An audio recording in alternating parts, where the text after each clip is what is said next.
Back. ఉజ్జయినిలో భారీ అల్లర్లు చెలరేగాయి. విహెచ్పి నాయకుడిపై దాడి ఘటనతో నగరంలో హింస జరిగింది.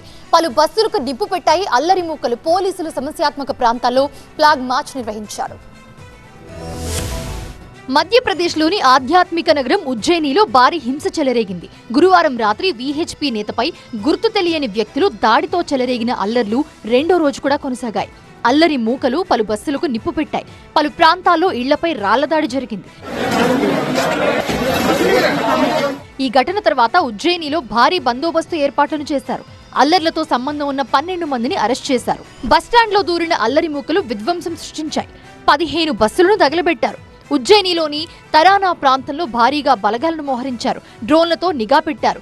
అల్లర్లపై స్థానికులు తీవ్ర ఆగ్రహం వ్యక్తం చేశారు. కొందరు మహిళలు దాడులను ఎదుర్కోవడానికి కర్రలతో బయటకొచ్చారు.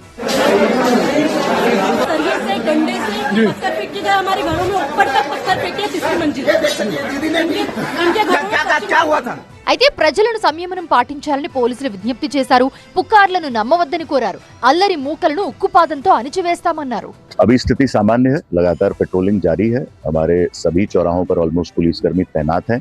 हमने लगातार फ्लैग मार्च भी गाड़ियों के माध्यम से किया जा रहा है और अभी जो हमारा बल है वो भी फ्लैग मार्च दोबारा से करेगा.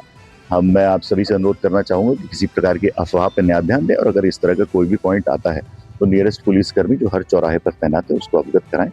उसके बावजूद जिस पे भी लोगों के इस तरह की शंकाएं हैं उसके लिए हमारी लगातार पेट्रोलिंग वाहन सभी अधिकारी कर्मचारी लगातार बलवा ड्रिल की सामग्री के साथ फ्लैग मार्च कर रहे हैं और ऐसे जितने भी पॉइंट्स हैं अफवाहें उनको मॉनिटर किया जा रहा है. 15 से ज़्यादा लोगों को ऑलरेडी हम लोगों ने हिरासत में ले लिया. बाकी हमारी एक टीम सीसीटीवी फुटेज देख रही. अगर कोई और बदमाशी करता पाया जाता है तो उसको भी चिन्हित किया जाकर उसके खिलाफ कार्रवाई की जाए. బస్సులతో పాటు కార్లను, 2 వీలర్స్ ను కూడా అల్లరి మూకలు ధ్వంసం చేశాయి. నిందితులను త్వరలోనే అరెస్ట్ చేస్తామని పోలీసులు వెల్లడించారు. బస్సు డ్రైవర్తో చిన్న గొడవ ఈ అల్లర్లకు దారితీసినట్లుగా ప్రాథమిక దర్యాప్తులో వెల్లడైంది.